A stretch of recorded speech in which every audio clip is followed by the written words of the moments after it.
Finally, Psyonix has updated Rocket Racing so that we have the stuff that we want, have the stuff that we need, sort of. Let's talk about it.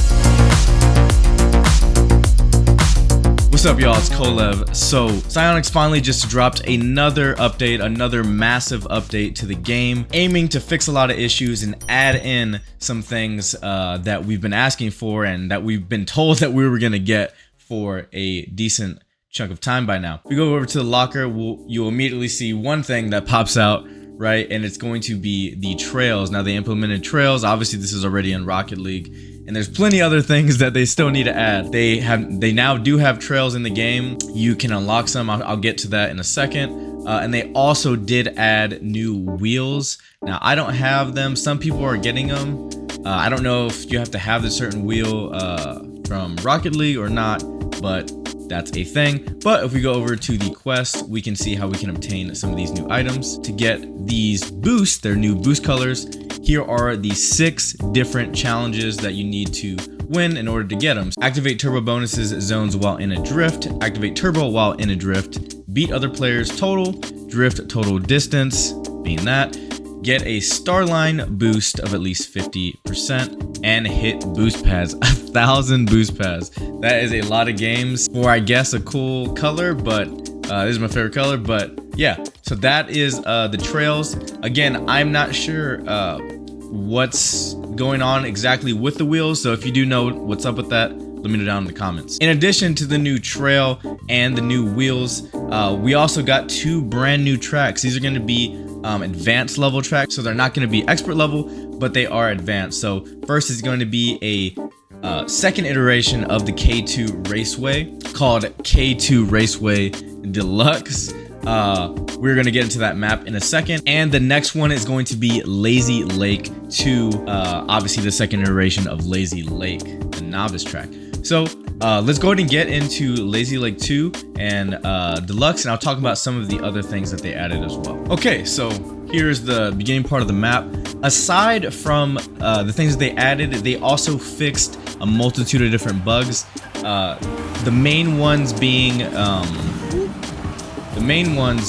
man, I can't even focus. The main ones being the collision one. I say it a lot in my stream if you go in there and watch me in the stream, and even in my videos. But the collision, whoa. What's happening there? Oh, okay, all right. Also switched my my drift button, so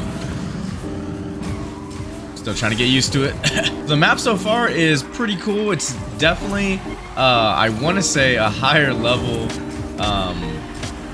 advanced track for sure, and pretty fun. I mean, this will be even pretty decent for a an expert level track, so I think that's pretty dope. But back to what I was saying with the other things they fixed. They fixed a lot of mobile issues. I don't know who plays Rocket Racing on mobile, but they did fix a lot of the issues that were occurring on mobile, just glitches and things of that nature.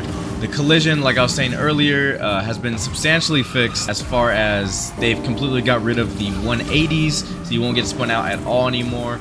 And the repercussions for getting bumped and colliding with players has been significantly reduced as well. Performance for lower end users, as far as like the CPU is concerned, that has also been fixed as well, so it's much more optimized for lower hardware users, which is nice. And one other pretty massive, I guess 2 massive things that they added or fixed or whatever you want to call it, is now you have a punishment for leaving matches early, so you do get deducted more MMR, more percent if you do just leave a match. So now I said in my last video that this was coming, so do it while you can if you're trying to grind up, I guess. But now you can't do it anymore, or you can, it's just you're gonna get penalized for it. And also, if you are idle in a match, whether that's a privately hosted match, a public match, or a ranked match, you will get kicked. So please be aware of that. Don't just be idle. Make sure before you queue it in game, you're ready to get in the race. So be wary of that, otherwise you will be kicked and potentially lose MMR for that. So that was a little preview of Lazy Lake 2. Let's go ahead and get into the second iteration of K2 Raceway. Now here we go. Here's the K2 Raceway. Some more things that they also did fix was air dodging. Now whenever you collide with the ground, it is less harmful. It's less impacting in a negative way to your car. So hopefully all those times you collide with the ground and you're like, what just happened? Hopefully that's a thing of the past now.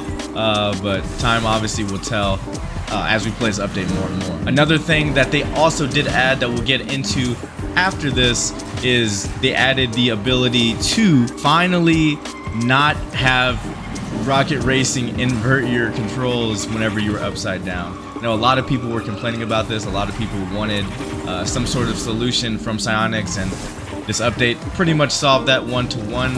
I'll show you where in the settings after this little map race preview where you can go ahead and change that. Aside from those are all really the major changes that occurred in this update. Oh my goodness, this boost or this drift is getting me. It's gonna take a little bit to get used to. But overall, that's gonna be about the majority of the changes that came with this update. Pretty good changes, all very good changes. Now obviously we didn't get all the items that we were promised, and I'm sure that they are working on it. Hopefully we get it sooner than later, but I'm glad we at least got something that at least shows that yes, they are, that still can be a thing, that still is in the works.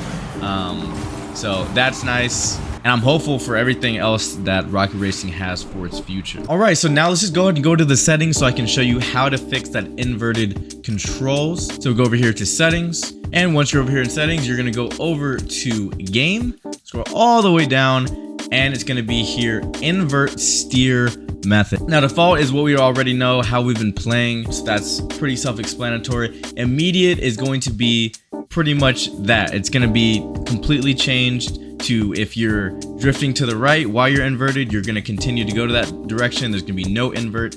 Delay is obviously what it means. So there's going to be a slight delay, in this case a 0.5 second delay in going to that direction that you're trying to drift to, turn to, or when you are inverted. Other than that, guys, that is about all there is to it, to the update.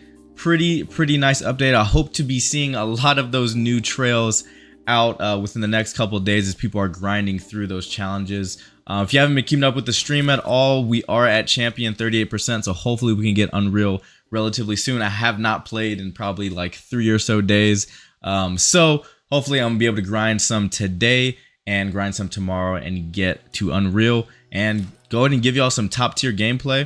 My streams, you know, I try to give as many tips as I can in real time. So if you do have any questions and you want to catch me live at some point to be able to answer those questions for you, usually I'll try to go live, you know, somewhere after 6 on weekdays. Then weekends, if I do stream, it'll be relatively early, around 10. This is all CST time. So guys, I appreciate it. I hope you enjoyed the video. I hope it was informative to you. Hope it helped you out in understanding what the patch actually did, at least from the majority perspective, what it actually did. Other than that, I'll see you on the next video, and maybe I'll see y'all live. See you next time.